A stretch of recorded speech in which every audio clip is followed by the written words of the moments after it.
So, a battle has been won, and now yet another battle must be fought. But it is a much improved view.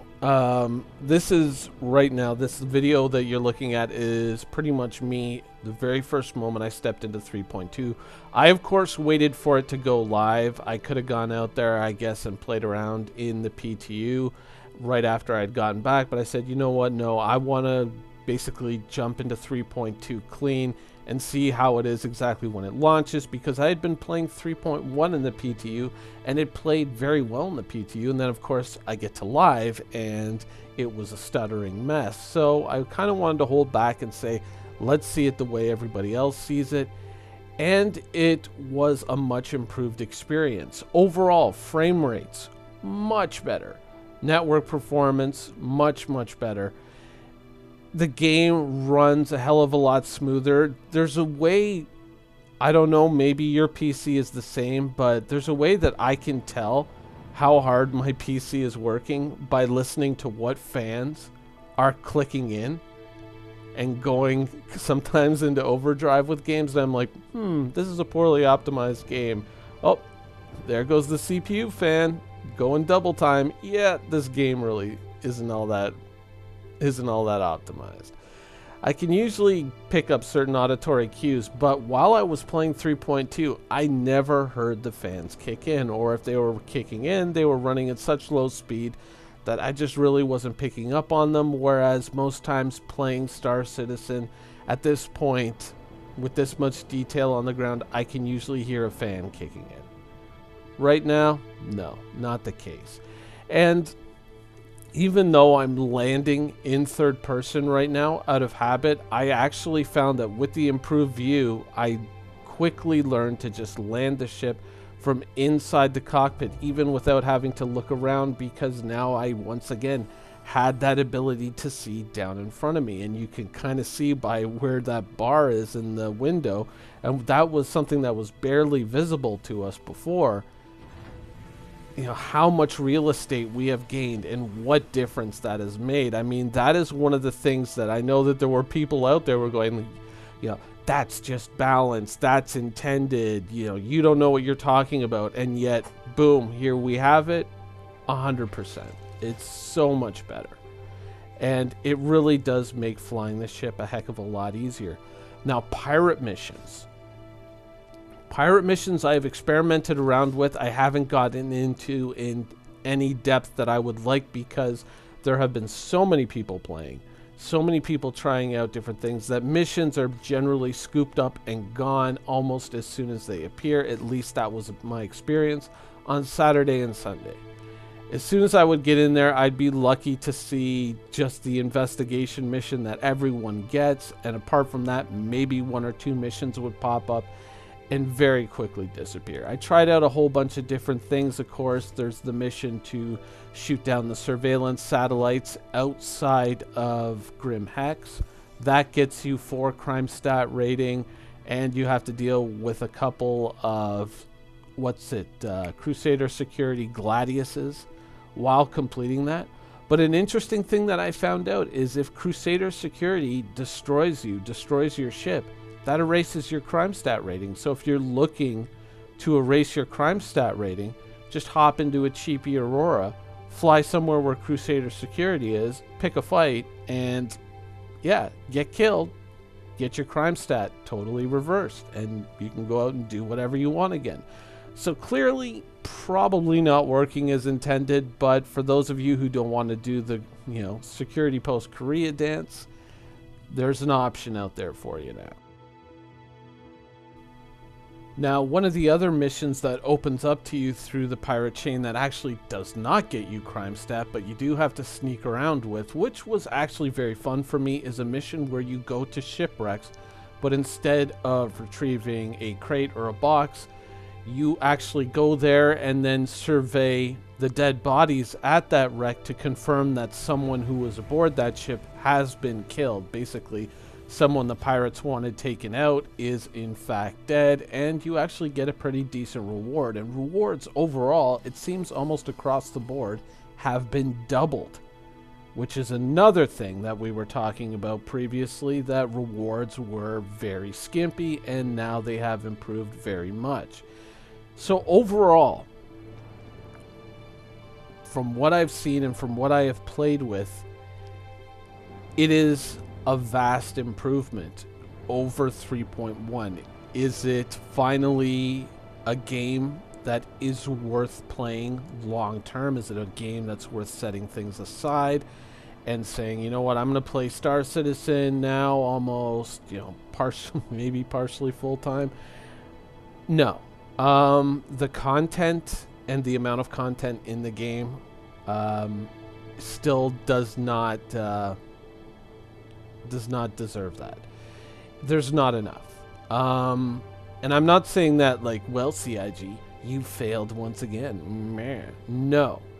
You know, this is, of course, an evolutionary process. We're going through it. Every new patch brings new stuff. I feel that the missions, there aren't enough of them to go around, and so you're going to find a lot of situations where you're going to come into conflict with other players. Now, obviously, that's something that long-term is intended, where you're competing for objectives, but right now it's at a point where the missions are disappearing almost before you can even get on the server. So I guess the further you go down the pirate tree, the more missions that open up to you, so there's better chance that you may end up in a position where most of the people on the server can't see the missions or have the quote-unquote reputation to see the missions that you see, so you might end up doing fairly well over there. But in general, most of the missions disappear before most players even get to look at them. Now, another thing about the pirate mission that I was talking about, where you go and confirm that someone has been killed, you don't actually get feedback until you click on the right corpse. So you might click on a corpse and it says search, but then you get no feedback, so you're like searching it again, thinking it's broken. No, it does in fact work. It's just that there is no feedback saying this isn't the guy. So after you do that, you search one corpse, go to the next. That's one little tip that I forgot to add in there. But overall, yeah, newer missions, the game is developing. And one of the best things about this experience, I think, has been the high frame rates. Now, I am currently suffering from an error, and I have basically used another account to confirm that this is something of an account-based error, and I have tried erasing my user folder to try and clear this up, but unfortunately that doesn't seem to be it. So what I may do is tonight I may completely remove the game and then reinstall it to try and see if that clears up the error. But I am getting no navigation points around the moons at all. It seems to be a weird thing because I get on another account and then I actually can go to a moon and I have all the navigation points. So that seems to be a weird error that is repeating itself. I've tried setting other destinations and setting the moon as a destination, and all those OM satellites just do not appear for me. So that has been something that I found to be an unfortunate thing, but I'm trying right now to see if I can't clear that up myself.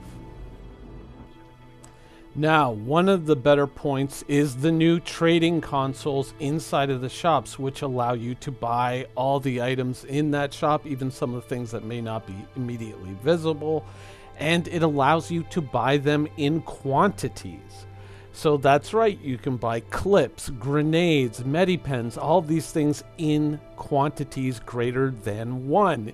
And the funny thing is even now having this, I still find myself, because of habit, going back to the display and clicking on something, buying it, clicking on it again, buying it, just because we've had that for so long that it's kind of become second nature.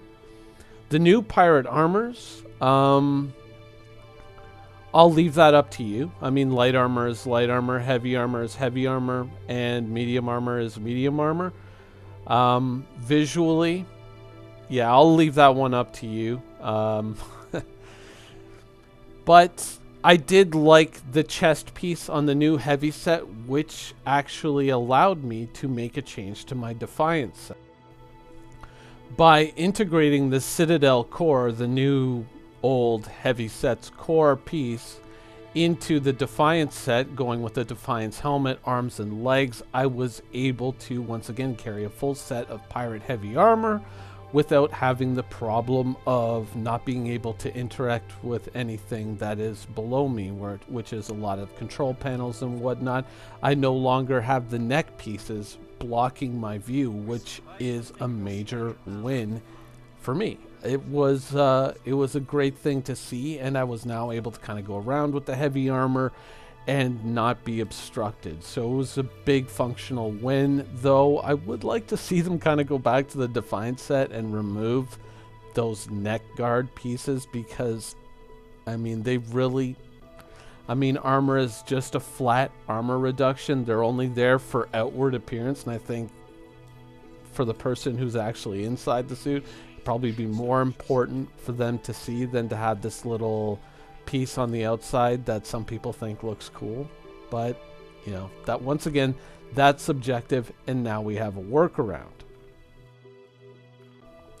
And that's the important thing to remember, is that as new pieces of armor come out, like there might be a piece that you don't like visually, or there might be a piece that you don't like functionally, but now that we have the options, as the game moves forward, we now have options that allow us to kind of still have that DR, or damage reduction, of the heavy armor without the, you know, the obscuring of our vision.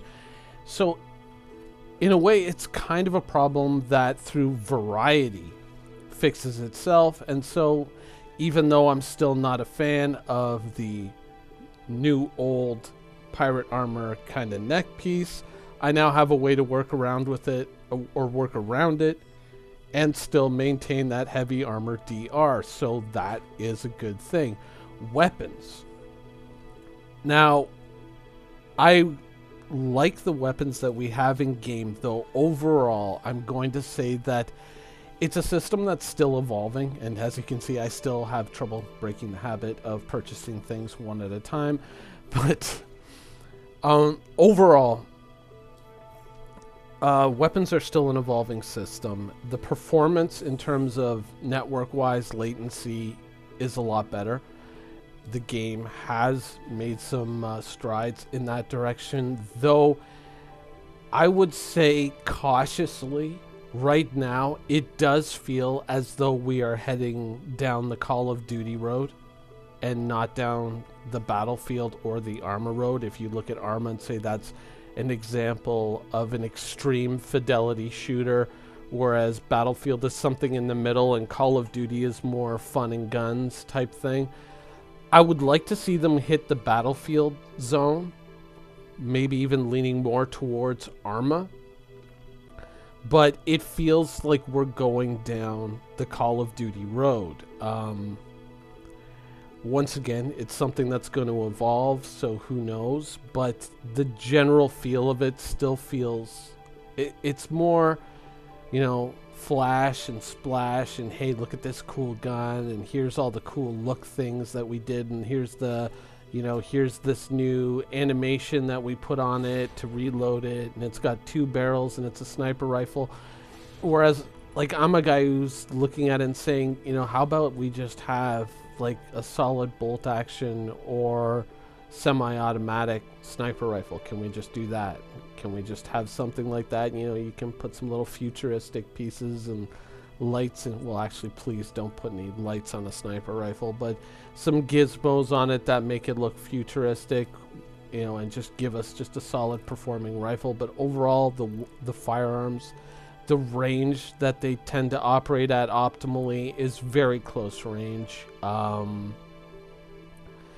They have way too much spread on them, especially the assault rifles and the sniper rifles, and the LMGs seem to be pretty good, but once again, this is the first iteration, so it's difficult to kind of come in and say, oh, this is broken and it needs to be fixed now, because it's not something that's immediately obvious. But it seems that overall, the guns, the gunplay, and the design of the system is very much designed around the idea of a close quarter shooter, like something like Call of Duty, not quite going into, say, the Overwatch area, but it is firmly entrenched in Call of Duty.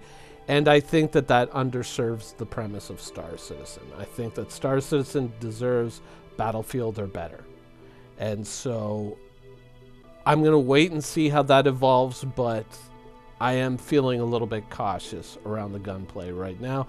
Once again, we would have a lot more information if the FPS AI had made it into this patch, but given what we saw, they probably still have a ways to go, so I'm willing to be patient. Another thing to be excited about is the fact that your alpha UEC reflects the amount of UEC that you have on your account, so you no longer start with your bare bones 5,000 UEC. Whatever you have in terms of game packages and whatnot, it seems to be awarded to your account. Now, there may be a few credits here, a few credits there off. This is, of course, a system that is going to be fixed and probably see some changes, but you do start off with a heck of a lot of weapons, or at least the ability to go out and purchase a heck of a lot of weapons. So overall, 3.2, how do I feel about it? It's a breath of fresh air. It's really great. The frame rates, the stability are amazing. I was on full servers all weekend and I was getting high frame rates, very little stuttering, very little. And you know that I'm someone who's going to be quite harsh on things like that. Very little. It performed very well. The Cutlass is much improved. The dead zone has returned in terms of flight control, but I feel that someone who uses mouse and keyboard, as I do right now, or mouse and mini keyboard really, it's a little bit welcome for me because it allows me to kind of maintain the direction of my ship while independently aiming my guns to a certain degree, which for me helps, but I can see how for other people that could be a bit of a problem. So I'm kind of 50-50 on that one. I would like to be able to adjust that depending on what control scheme you're looking at, but for me it works. For others it may not. Yeah, I enjoyed 3.2. I've been playing the shit out of it all weekend, and it has been a very welcome change from 3.1, and it almost feels, I know I'm sounding like a bit of an optimist here, but it almost feels as though they really have started to hit their stride and things have kind of gotten to a point of stability where there's almost an enjoyable game here. There almost is. All that it really needs is some FPS AI combat, some better improvements to the overall feel of firearms, and of course, the most important thing, more content. Because as you kind of play through it and as you kind of start to explore things, you're going to find that you immediately start to run into a brick wall of what do I do now? Anyways, that's the show for today. I know I went a little bit longer than usual, but in all honesty, I'm going to go play some 3.2. So I hope you guys enjoyed it, and thanks for watching.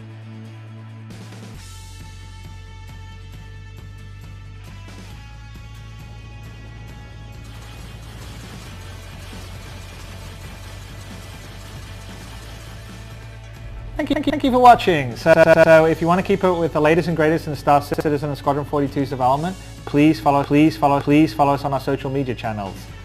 See you soon.